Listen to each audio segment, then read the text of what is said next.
to these guys backstage, and I really, really meant it. I thought this is the best sequence of any TV show I've seen this year. It was amazing. I watched it several times.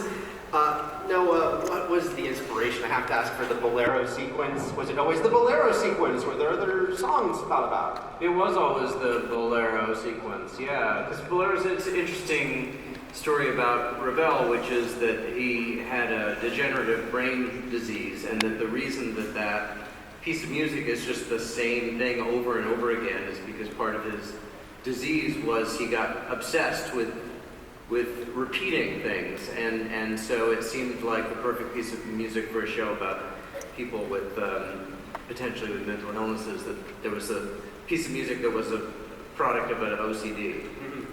And so I was lucky enough to be on the set of this show on this episode, and having no idea how it was all going to come together. I was watching Dan in a coffin talk to himself and then punch out. When, you know, this is a show, was it almost like a trust exercise, this show, the first season? Because you can't, you know, of course you're getting the script, but you're not going to really see this final product. So when you get stuff like this, it was just like, okay, this sounds fun and out there, and we'll see how it all comes together. Yeah, for you, Dan.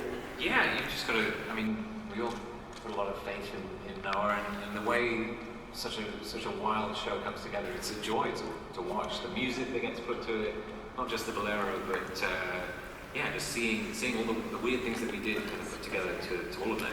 It's mind-blowing. Really, for any of the cast members, this question is because you're all part of that sequence in different ways, but again, it's like it's all over the place, both physically and mentally, and what's going on, and there's black and white and color and silent movie aspects. So what was your reaction for any of you when you saw it cut together and saw the final product of that sequence? Well, I thought it turned into such a work of art, that last scene that you all just saw. And when we were shooting, it took us so long to shoot that. I was kidding Noah today. I said we were all, at the time, after days and days and days in the same clothes and in the same room, we kind of wanted to set fire to the whole thing when we were done. But to see how it turned out, it's so satisfying. It's just amazing. Was there anything that surprised any of you as far as kind of maybe a bigger realization of what was happening versus the day you were filming versus the final product? How wonderful that it was a silent movie, because that was in no script. Oh, that's right.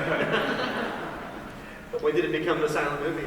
In the editing room, it became the silent movie. You know, it's an interesting line to walk with. You know, Mo was playing with the genre aspects in terms of. You know, we did a big fight sequence for Amber, but it was also a dance sequence for Bill. The idea that action in and of itself isn't terribly interesting to me because it tends not to be as emotional as I'd like, and so I was always looking for ways to create something that just felt bigger and more emotionally resonant. And I don't know, in the editing room it felt like it was missing something. I don't know how to explain it otherwise, and that the moment that you put the silent movie cards to it, then the bigness of what's going on becomes appropriate because it's, well, silent movies. They all had to, you know, that had that sense of scale to it. So it just seemed like a really fun way since it was already a musical sequence, yeah. So, Jeph, let me ask you, I mean, Marvel TV has so much cool stuff going on right now, and yet this was your first time kind of in the realm of mutants and touching upon the X-Men. So yeah, it's funny how old lawsuits come together. Sure. So was that, you know, obviously that must have been exciting in and of itself, but then to see the direction Noah wanted to go with it.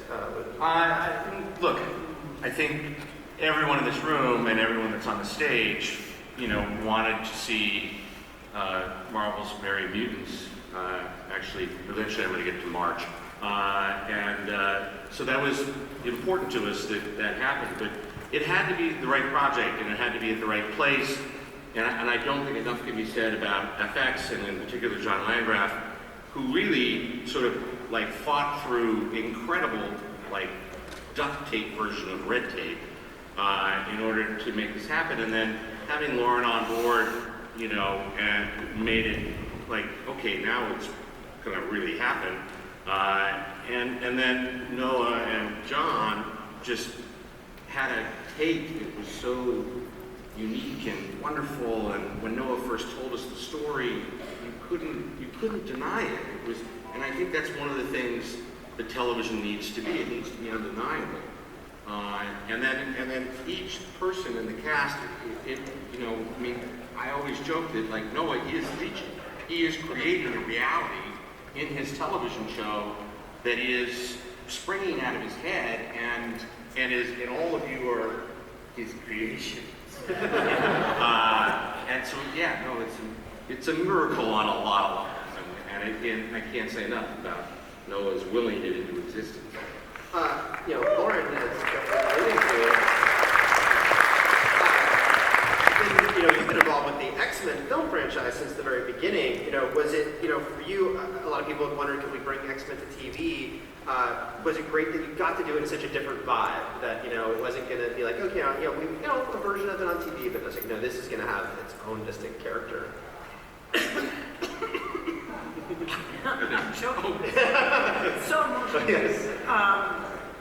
The only way to do it really was to make it very distinctive. We were very fortunate in that we wanted Noah to write it, and we went to Noah, and his idea was further out than I ever expected, which was all the good news, because it has to exist on its own plane. It can't ever cross paths with the movies, or why want to? Right.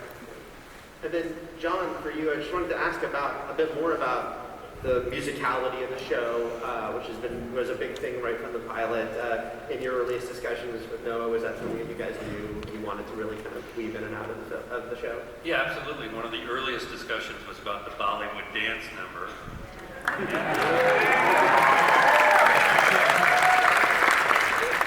When I considered that for about 30 minutes and couldn't respond, we started to talk about how to do that. But yeah, the show is really, obviously, heavily influenced by music.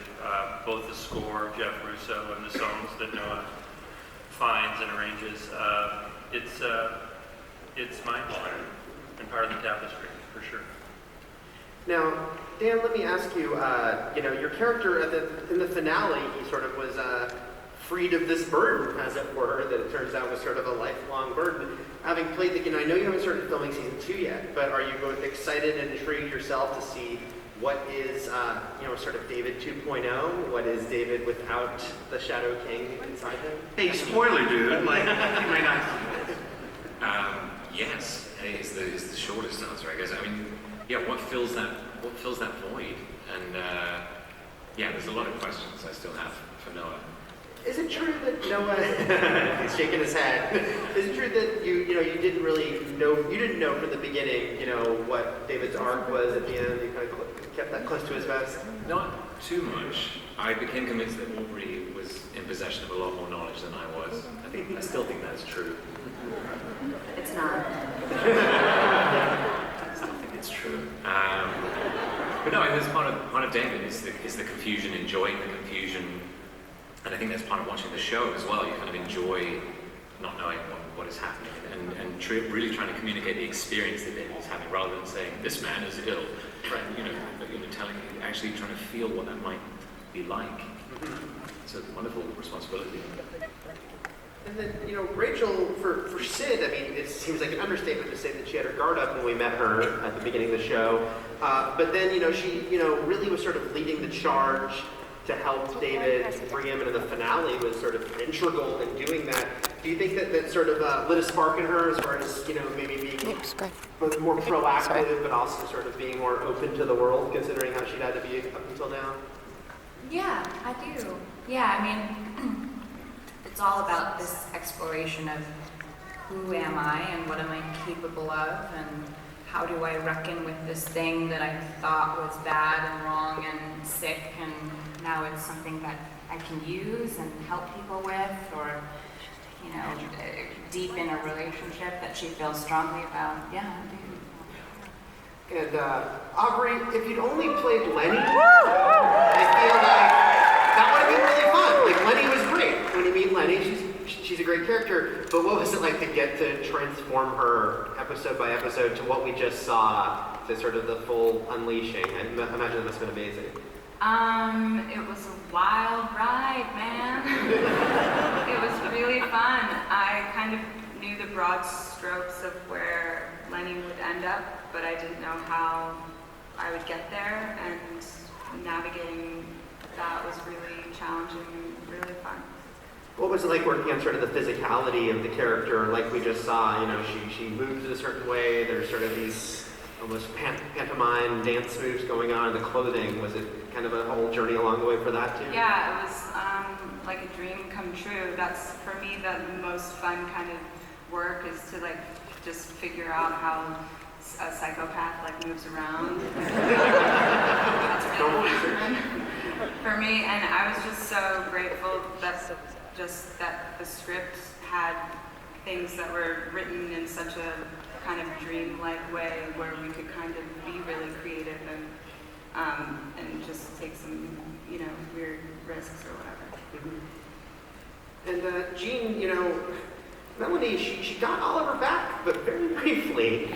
She didn't get all of him though. No, she's in love with a popsicle and she hasn't had sex in 20 years. Okay. She's a little moody. No, it was almost more heartbreaking to get him back, but not get him back completely. Yeah. And then she stole him. Yeah. Well, do you think, you know, given that it was this quest to get him back in the first place, and then she succeeded, and then lost him again, will that sort of disillusion her, or will that just motivate her more, do you think, you know, given who she is? I think hard to say. A little of each. Yeah, I mean, there's always that hope springs eternal, but I think, you know, in some ways she might think, I tried and it didn't work, you know. Mm-hmm. And then Phil and Amber, this is a fascinating characters. Yeah, I love these two. I love this incredibly unusual dynamic the two have. How much did you know, first of all, initially starting the show? Because I think everyone, even just reading the character names, everyone was confused. Did you know from the get-go exactly how it worked with the two characters? I don't think we know how it works exactly. Well, there are issues of joint tenancy, which we're still working on. Yeah. But the exciting notion that a geeky scientist, pale of skin, shares a body with a warrior 50 years his junior is Mr. Hawley's notion, and that we took on just before we met each other. Yeah, those things. Yeah, I knew, I mean, when I first talked to Noah, I think he told me more who Carrie was, and then he was like, also she lives inside of this guy. Do with that what you will. And I'm like, okay, cool. Do you remember that we were in a dance studio one day, the two of us, and Aubrey was there with us because we were always looking for how to take on the next script. And that was the day that you started to experiment with that sort of chorus line walk, a demonic chorus line. Yeah, that was a magical day that we shared. We really let loose in there. We all created some dance moves. Yeah, we did. You know. Well, it's like, if I try to describe Carrie and Carrie, it's like, you know, would you say they're siblings, or parent-child, or best friends, or is it all? Is it just, it's indefinable? I feel like what I've found is that we describe them differently, like appropriately to our characters. Like, I find myself describing them more as siblings, and I feel like you more often describe the parent dynamic. She has a lot to learn. She knows plenty. Older sibling, younger sibling. Jeremie, your character, it's funny, when I was thinking about your character's abilities, it's kind of easy to think, well, that's awesome, not being able, you know, remembering everything. But then it also just kind of sounds like it would be kind of awful to remember everything. Do you think this is a guy maybe sitting on a lot of sorrow because, you know, you have to kind of take the good and bad together in the ultimate way? Yeah, definitely. I think that's one of the first things that Noah talked to me about. It's like, this could be really cool remembering everything, but think about how it could be a burden.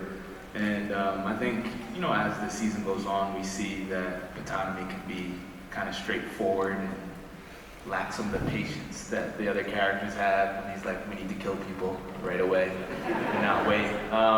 So I think he's definitely sitting on a lot of trauma, and I think he's fearless when it comes to expressing his opinion because he's seen so much and been through so much. Now, I have to start asking some season 2 questions. I don't know how much you're willing to say, but anything you can tell us about, obviously we left off with, Lenny and Oliver going one direction, and then what happened to David? Anything you can say about season 2? I didn't watch the end. What? Did something happen to David? He went on a little ride and a little ball. And that obviously will take him someplace, and he'll have to get his way back. To the others, he said informatively, there's going to be a lot of things that I can't tell you about that are going to happen, but some things I can tell you. We are going to meet the Shadow King, Amal Farouk, who will be played by a fabulous actor named Saeed Tagmaoui, who you last saw in Wonder Woman, and who I first saw in Three Kings, where he said, "What is wrong with your Michael Jackson?" Which I know is one of the great lines of all time. And so Saeed will join us and add to that what's now will be a trio with he and Aubrey and Jermaine Clement, who wanted to be here today but couldn't. I know, I'm sorry. But New Zealand is really far away. And then obviously we have a love story. This is at its core, this is really an epic love story between two people who literally physically can't be together, and the challenges of that. And if season 1 was the honeymoon, I think season 2 we're going to have to explore. Right now you're going to have to figure out how does this actually work. And one we had a little bit discussed in the movies, but had decided not to pursue at the time, and this was the best way to explore it. Noah, can you talk about that, using that character? Because look, when the show began, we asked a lot of questions about relating to the comic books and the Professor X of it all. Yeah. And some people thought, maybe we'll never see any other character from the comic books. But then, the Shadow King ended up being pretty integral.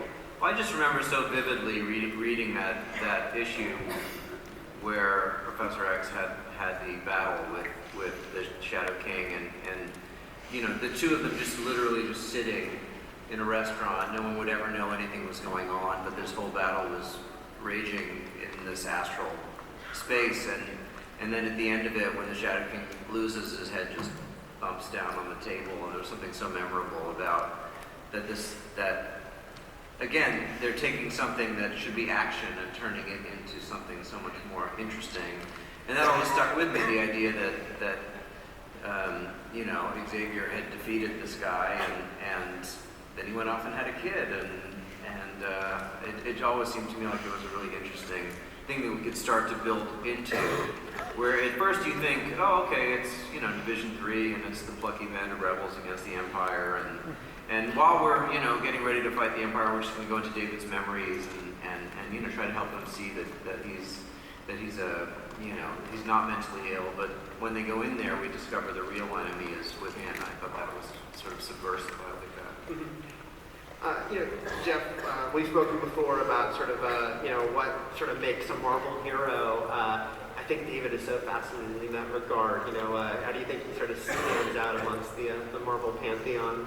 We have talked about it. I think the thing that makes Marvel different and unique, and I think part of the reason why these characters connect with the audience, is because they start out as regular folks, people who have hopes and dreams, but in reality, their life is poop. There's kids in the audience, and so because they never heard the word shit.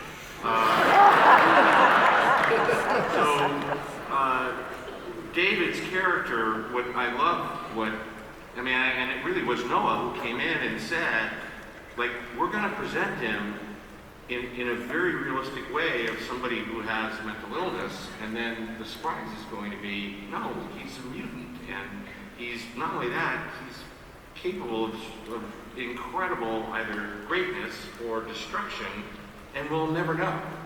like we'll never know what that's going to do. And that's part of the illness of it all, that you don't know whether or not it's that. And then when it peels back even further, and sort of everybody, what I love about this cast is, and Noah's writing, is everybody has a secret. And they slowly get revealed, which only means that there's more secrets to come. And that's a reason to keep enjoying the show, and hopefully we're cheering for the right guy.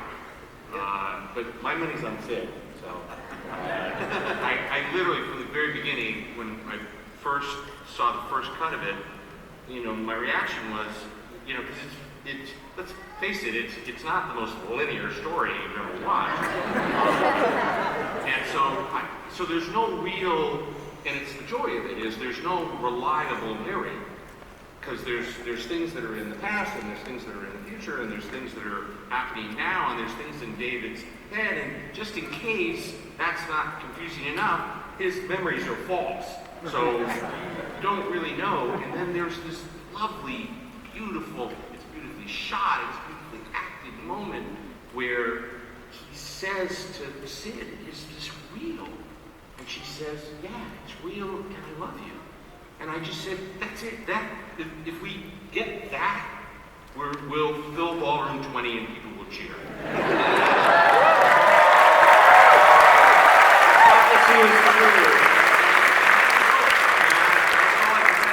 That is Noah in a nutshell. Like, he lives in the future, and we're just living where we are. And we'll catch up at some point. So I asked on Twitter if anyone wanted me to ask a couple questions. There's a lot of people wanted me to just ask what the hell took David at the end, but I don't think you're going to get the direct answer on that. Well, it was a ball of wing. Yeah, exactly. It's pretty obvious. But a sequence that got brought up that actually was mentioned in passing earlier, a Twitter handle, CS Dark Rose, asked, did Dan and Rachel enjoy filming the Bollywood-style dance scene, and how long did it take to learn that? I think Rachel enjoyed it. I don't think Dan enjoyed it at all. And I'll tell you why, or you tell him. No, I think the day itself. Yeah. I enjoyed the rehearsals, We had fun in the rehearsals. and I was really The rehearsals? ill on the day. Dan had violent food poisoning, and so every time we spun him and we called cut, he would just be green. Yeah. It's not a great dance style to perform when you feel nauseous. There's a lot of spinning. It was such a truth, but every time they yelled 5, 6, 7, 8, he had a big smile, and he doubted it. Just doing my job. That's acting. You hide your pain well, sir. But that aside, the actual learning process was fun for both of you for that? Yeah, there was. I love the musicality. The room there is in the show for musical numbers, for dance, for physical. Bill's dance with the broom during that fight, that whole sequence, I was present, but with my eyes closed for that scene. And it's the most moving dance sequence I've ever witnessed with my eyes closed. Watching Bill Irwin dance is a treat. It's a treat.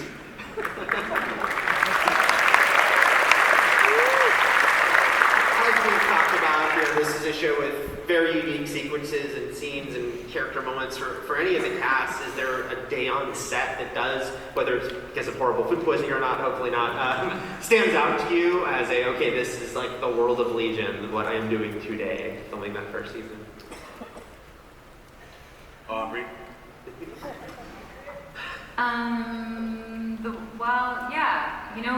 I really felt that way when we were shooting in the astral plane, because I've never been there before. I thought, this is neat. It's just green everywhere, and it's dripping out in my mind right now.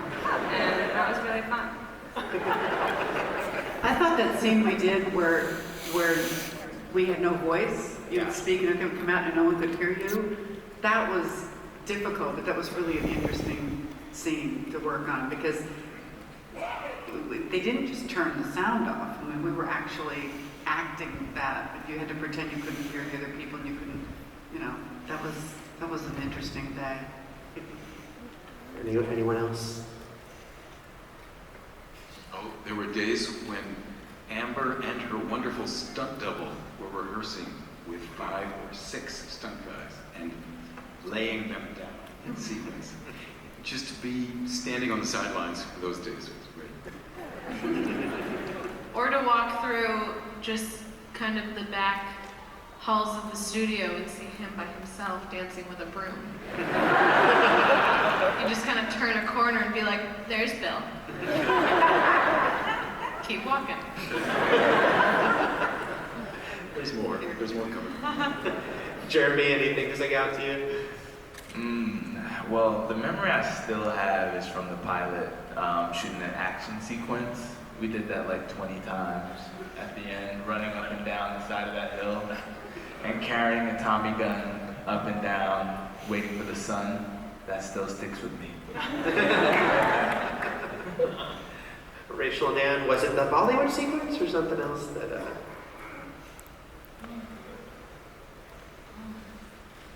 What? Well, I said this earlier, but when I walked onto the White Room set, it was very kind of Kubrick-esque, and we were playing in like the bathroom and the lighting, and that was I remember that. That was a good moment. The red bathroom. Red Bathroom, sorry. Bathroom. Off the white room. Walking in and out It of was there very weird. had a very trippy effect on your eyes, and everything would go very blue in the white room, and weird things would happen. And it was very cool to see that actually translate onto the screen. It's a very, very trippy sequence to watch. We're going to start taking questions from the audience in a minute. I think there's mics out there somewhere. It's pretty dark for us in the audience right here, but I'll read one more question from Twitter before we go to audience questions, which is Big O asks, will we see more of David? Might be in order? It could be, yeah. We'll get our money's worth out of every character on the show. I can't, obviously, I have a slight character issue. I like a lot of them, and I do believe that the more you shift point of view, the more empathy you build, even for characters who you think are supposed to be villains, the more interesting it becomes when they have to face off against each other. So, we're definitely gonna go deeper. I'm legally obligated to ask you if those flashbacks, maybe they could include David's father, a certain bald adversary of the shadow.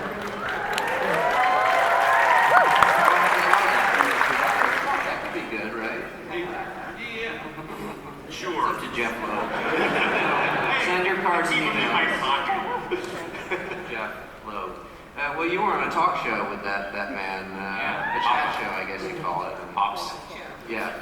He had no idea what the show was, but I educated him. Oh, nice. On television. Yeah. You seemed very into the idea, Jeph.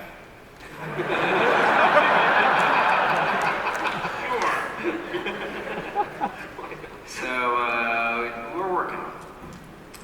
All right, let's start taking audience questions. I believe you're out there with a mic somewhere in the darkness. There you are. Hi. What I was just wondering was, the whole show is from David's perspective, and there are these very subtle things that the viewer sees that makes it clear that this is from David's perspective. So I just want to know, what is your perspective?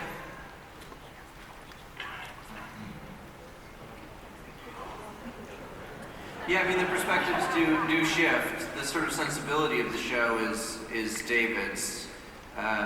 The eyeglass sequence was interesting in this, in that clip that we showed of what reality was and the different layers of reality and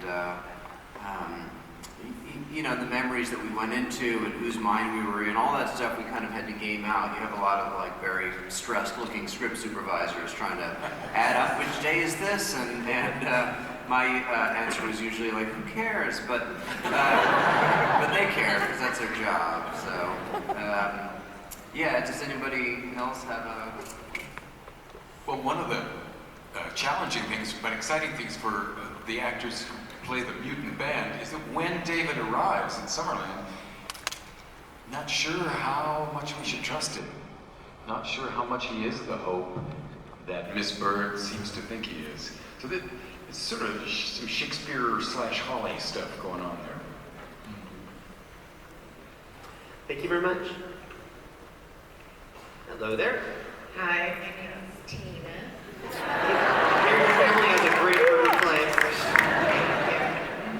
And you basically just touched on this a second ago, but I'm wondering if Professor X does show up, will it be the old Professor X or the new Professor? If you can tell us.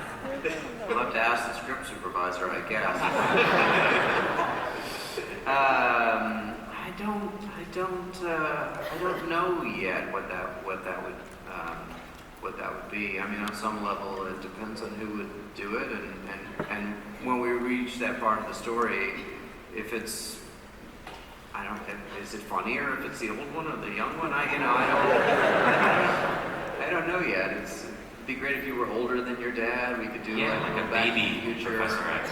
I feel like both of them should be there. Yeah. I think as long as it's the Asian one, then everything will be fine. Yeah. Lots of different references. Thank you. Next question, please. Hello, I'm Miranda. Nice to see you guys again. My question is for Noah, and I wanted to know if we're going to learn more about Oliver's past and how he knew more about David and the Shadow King than the rest of everyone else at Summerland. You know, he has a lot of time on his hands in that ice cube, I guess, and was watching. I think we will. I mean, I think he's sort of a really interesting character that I thought we would get to later in the season, but when I started writing episode 4, I just for some reason started in a giant ice cube with a guy in a safari suit talking to the camera, and then it was him. I was like, oh, there he is. You know, he's so fun, and Jermaine was the only one who could really play him. And you know, I think we should learn more, certainly, and he and Jean and the dynamic there, and we will in the second year see a lot more of that. Spoiler. Thank you. Hello. Hi, I'm Sarah. My question is for Dan. David has a very specific face he makes during those big action scenes. It's really intense and full of rage and sometimes joy. So I was wondering what you're thinking, channeling your inner beast or something.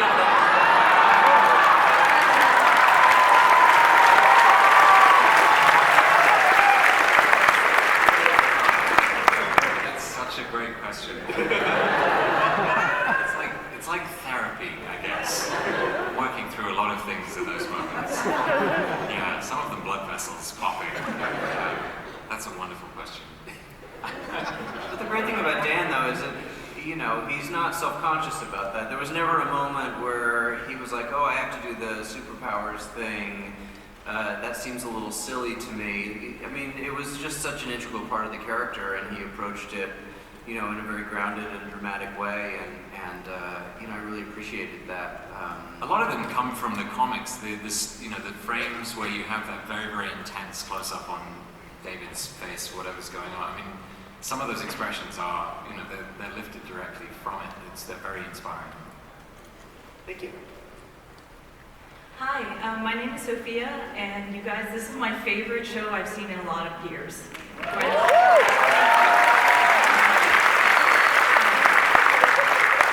Aubrey, you kind of talked about this, about the creative risks that you were able to take in the show with the material, and you guys have all taken tremendous creative risks. Can you tell us about something that either scared you or was extreme or uncomfortable that you as an actor tried and it worked, or it didn't work and it was a funny story?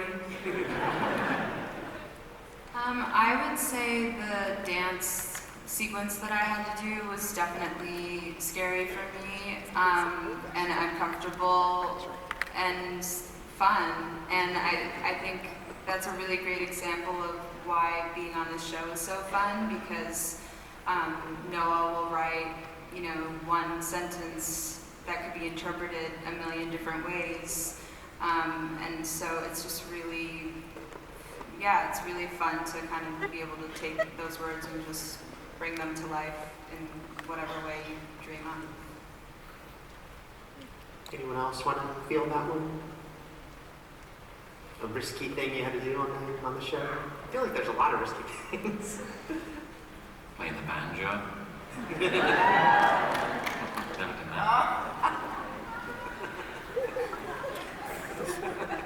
They just phoned it in, all of them. Thank you. Next question. Hi, I'm Angel. I'm terrified.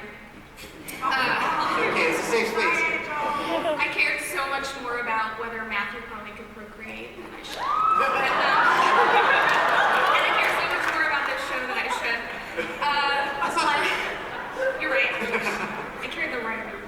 I think that David has a sort of emotional, innocence and purity in the way he deals with Sid, how he asks her out, just how you do when you were 13, or the Rainbow Connection. And I'm wondering how, for Dan Stevens, he maintained that innocence with Lenny's influence, and now that Lenny's gone, is she gonna still kind of be there for Noah? And, or is he corruptible? She's asking for a friend.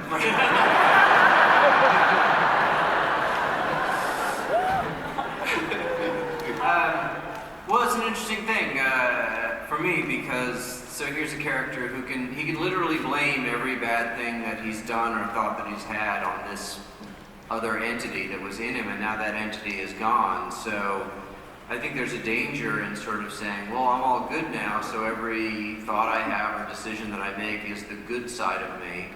But now he has to face up to the fact that without that thing in him, he's just like everybody else. He has some good ideas, some bad ideas, some good impulses, some bad impulses, and I think that will be interesting to see the hubris potentially that he might fall under, the delusion that he's all good.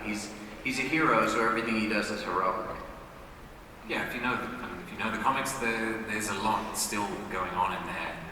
With the removal of just one entity, there's still a number of issues at play inside that head. So yeah, but what fills that void is going to be a big question of the second season, I think. Yeah. It is. We should figure that out.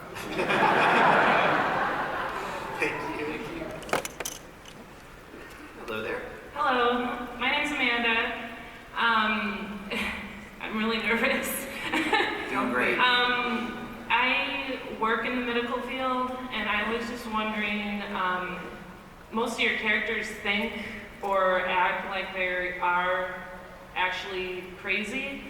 And I was just wondering how you get in that mindset to be able to act it out so realistically. Does that make sense? Well, one of my favorite things about this season was that 6th hour where everyone, was under the delusion that they were a mental patient in a hospital, and what you saw was that each one of their abilities could actually double quite convincingly as an issue. Melanie's grief and longing for her husband and belief that he was going to come back, or Ptolemy's feeling that he couldn't escape his memories, and Bill and Amber's codependency, and so I think that really broadened. I hope for the actors that's going into it, what their characters could be and who they were. Thank you very much. Hi, my name is Robin, and my question is for all of the actors and actresses. Given the musical nature of the show, I was curious, what song would you like to see your character belt a musical number of? So any song in character, what would you want your character to sing? Ain't Going Down Till the Sun Comes Up by Garth Brooks.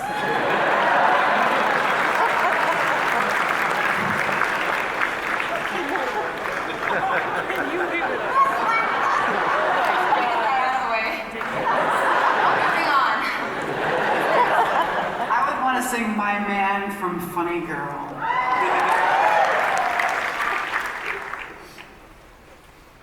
We have to confer, of course.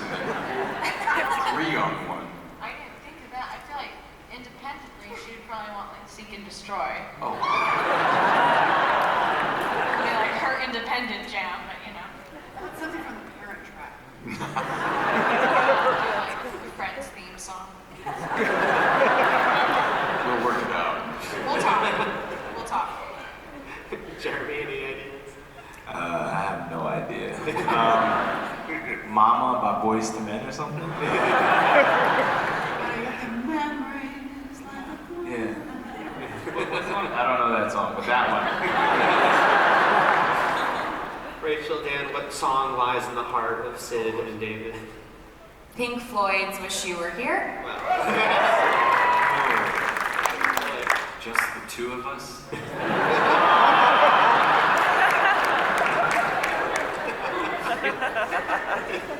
Thank you very much.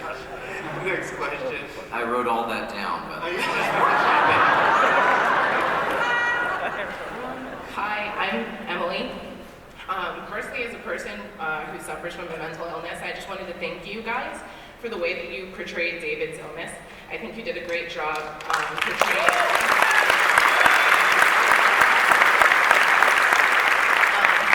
But I wanted to ask, do you look forward to current social events for inspiration on how to portray the divide between mutants and non-mutants?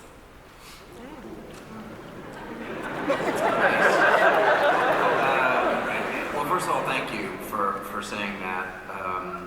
It's very important to me that this show not be a gimmick to tell a comic book story pretending to be a mental illness story. I think one of the interesting things about playing with reality is that we realize when we look at it that reality is an agreement between a majority of people about what's normal, and then the people who don't fit into that definition of normal are abnormal, which is not to say that there aren't tangible physical illnesses that people suffer from, but I feel like if you look at a character like David, who for 10 or 15 years has been suffering from hearing voices, seeing things, you know, even when you convince him that those things were real, he still is suffering. He still developed a personality based around the idea of someone who's sort of haunted by life, and that doesn't just go away once you tell someone that they're sane. So I think we want to really continue to play with that aspect for everybody of how they define themselves and you know how they keep themselves healthy. This is going to be a last question, guys. Before we do that, I just want to point out something, and I think it's something that everybody up here and everybody out there should acknowledge. I've been doing this a long time, and to be at a panel where as many women got up to ask questions about a comic book show speaks not only to the quality of the show, but it speaks to all of you out there, your willingness to try something new and learn about something that a lot of people think is a boy's world. It's not an anything world, it's a human world, and it's just awesome.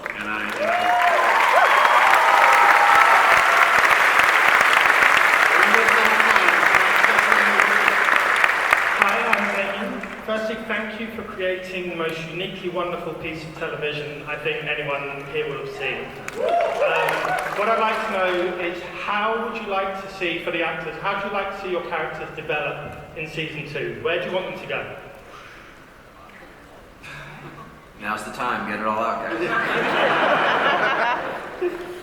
I want to ride on a horse. She said that to me, she's not kidding. I just wanted to say in case you forgot. Noah, I want to do a tango with Oliver. Okay. Can I get out of the award? Not until you eat your vegetables. Anyone else?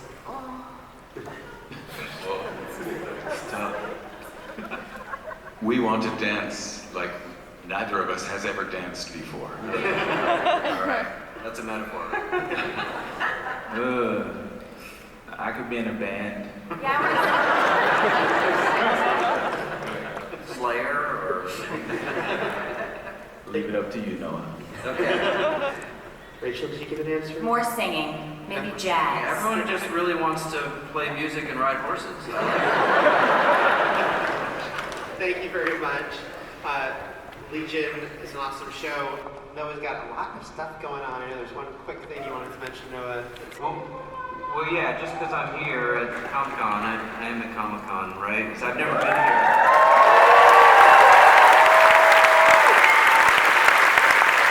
So I thought it might be worth mentioning a film that I'm developing at Fox, which you guys might be excited about. And I'll just say 2 words to you. The first one is doctor, and the second one is do.